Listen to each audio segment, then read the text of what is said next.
नमस्कार, आप सभी का स्वागत है राष्ट्रीय जगत विजन न्यूज पर। मैं हूं आपके साथ रागनी वर्मन।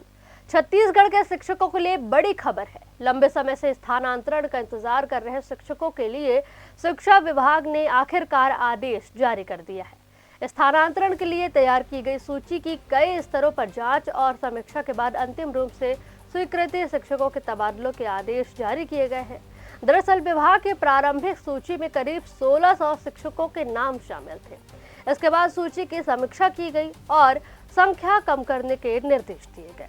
संशोधित सूची में करीब 1000 शिक्षकों के नाम रखे गए, लेकिन अंतिम परीक्षण में निर्धारित मापदंडों पर खरे नहीं उतरने वाले करीब 400 नामों को सूची से बाहर कर दिया गया। इसके बाद अंतिम रूप से स्वीकृत शिक्षकों के स्थानांतरण आदेश जारी किए गए हैं। विभाग ने इस पूरी प्रक्रिया में स्कूलों की शैक्षणिक व्यवस्था और विद्यार्थियों की पढ़ाई को प्राथमिकता देने की बात कही है। इसी वजह से युक्तियुक्तकरण से प्रभावित शिक्षक, एकल शिक्षकीय विद्यालयों में पदस्थ शिक्षक और ऐसे शिक्षकों के स्थानांतरण को मंजूरी नहीं दी गई जिनके जाने से विद्यालय शिक्षक विहीन हो सकता था। इसके अलावा अधिसूचित क्षेत्र से गैर अधिसूचित क्षेत्र में स्थानांतरण और अधिक छात्र संख्या वाले विद्यालयों में पदस्थ शिक्षकों के मामलों का भी परीक्षण किया गया। शिक्षा विभाग का स्पष्ट कहना है कि किसी शिक्षक के तबादले की वजह से स्कूल में शिक्षकों की कमी नहीं होनी चाहिए और विद्यार्थियों की पढ़ाई प्रभावित नहीं होनी चाहिए। बताया जा रहा है कि शिक्षकों से प्राप्त आवेदनों और विभिन्न स्तरों से मिली अनुशंसाओं के आधार पर स्थानांतरण प्रस्ताव तैयार किए गए थे। इसके बाद हर प्रकरण की विभागीय स्तर पर जांच की गई और कई चरणों की समीक्षा के बाद अंतिम सूची तैयार हुई।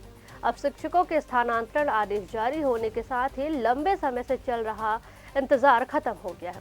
लेकिन शिक्षा विभाग अब भविष्य की स्थानांतरण प्रक्रिया को और पारदर्शी और तकनीकी आधारित बनाने की तैयारी में जुटा हुआ है।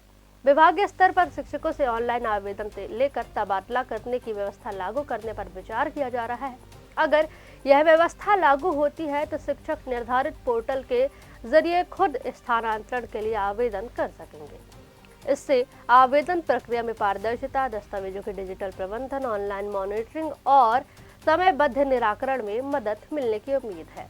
इसके लिए शिक्षा विभाग दूसरे राज्यों में लागू ऑनलाइन ट्रांसफर सिस्टम का भी अध्ययन कर रहा है।